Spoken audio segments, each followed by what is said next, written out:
Et si on arrêtait de voir notre santé comme une machine qu'on doit réparer pièce par pièce? Si c'était plutôt un écosystème, un jardin complexe dont il faut prendre soin?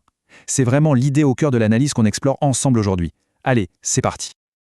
Voilà, tout est dit dans cette phrase. Il faut vraiment oublier l'image du garagiste et de la mécanique. On parle ici d'un tout, d'un ensemble ultra connecté. Pensez à une forêt, une vraie, où chaque plante, chaque animal, chaque rivière interagit et dépend des autres pour que l'ensemble soit en pleine santé.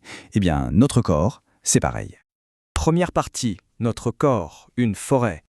Et c'est là que les choses se compliquent. Le vrai souci, ce n'est pas juste un arbre malade par-ci par-là. Non, c'est tout l'écosystème qui est menacé, qui est sous une tension permanente à cause de notre mode de vie moderne. Cet équilibre si fragile, on est en train de le perturber. Deuxième partie, le feu de forêt du mode de vie moderne. L'image de l'iceberg est parfaite pour ça. L'obésité, c'est ce qu'on voit en surface, c'est ce qui alerte. Mais en dessous, caché sous l'eau, il y a une masse de problèmes bien plus profonds. On parle d'inflammation chronique, de soucis intestinaux, de troubles de santé mentale. Tout ça est lié. Et comment on en est arrivé là? En grande partie à cause de ce qu'on appelle une inadéquation évolutive. Pensez-y, pendant des millions d'années, notre corps a été programmé pour survivre dans un monde où la nourriture était rare. Il est donc câblé pour stocker la moindre calorie sous forme de graisse et pour économiser son énergie. C'était une stratégie de survie géniale. Sauf qu'aujourd'hui, dans notre monde d'abondance et de canapé, ce même programme se retourne complètement contre nous. Le grand coupable, le pyromane de notre forêt intérieure, c'est ce qu'on appelle l'inflammation de bas grade.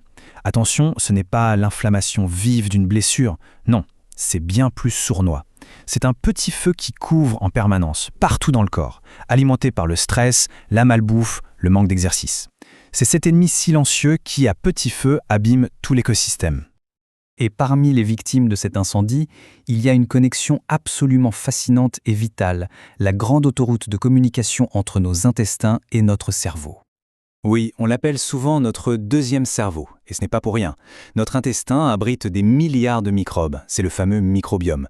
Et cette communauté ne fait pas que digérer la salade. Elle communique, elle produit des molécules qui vont directement influencer notre humeur, notre appétit, notre niveau de stress, bref, notre santé globale. Et alors comment ça marche cette discussion? C'est assez direct en fait. D'abord, les microbes dans l'intestin décomposent ce qu'on mange. En faisant ça, ils libèrent des sortes de messages chimiques. Ces messages empruntent une voie express, le nerf vague, qui monte directement au cerveau.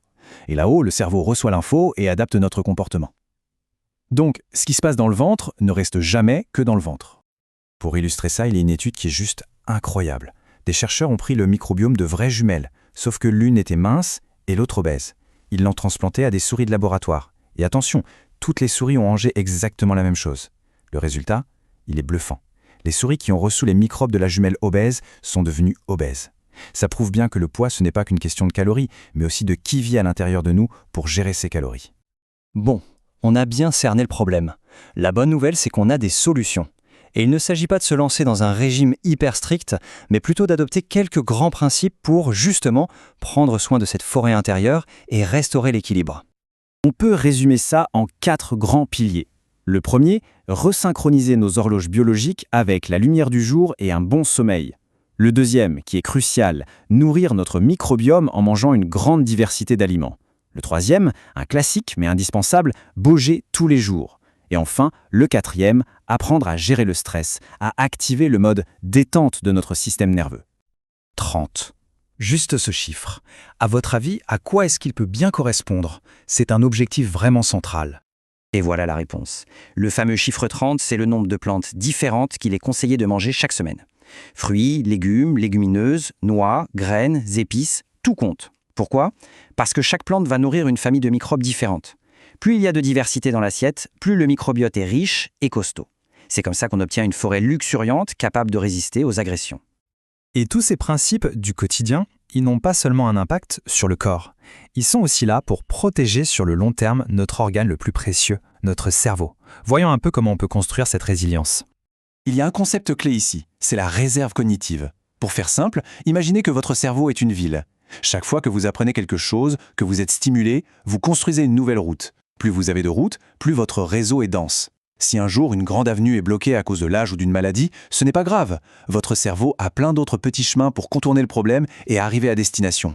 C'est ça, la réserve cognitive. Et cette capacité de résilience, elle a un impact qui est franchement énorme. Regardez bien ce chiffre. Plus de 40%. c'est une statistique absolument incroyable. Ça veut dire qu'une part très importante de la santé de notre cerveau de demain dépend directement des choix qu'on fait aujourd'hui. Ce qu'on mange, si on bouge, comment on dort, ça redonne un pouvoir considérable. Et ce ne sont pas que des théories, c'est prouvé.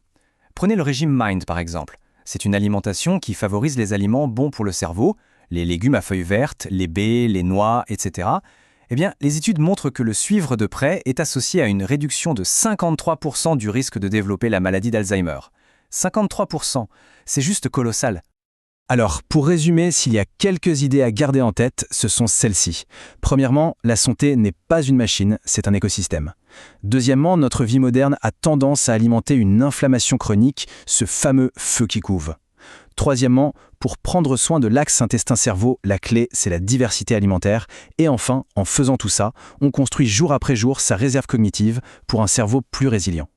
L'idée, bien sûr, ce n'est pas de tout changer du jour au lendemain, ce serait irréaliste, mais simplement de commencer. Alors la question qui reste, c'est celle-ci. Quel est le tout premier petit sentier qu'on peut commencer à défricher dans sa propre forêt intérieure dès aujourd'hui ? La réflexion est lancée. Merci beaucoup d'avoir suivi cette analyse.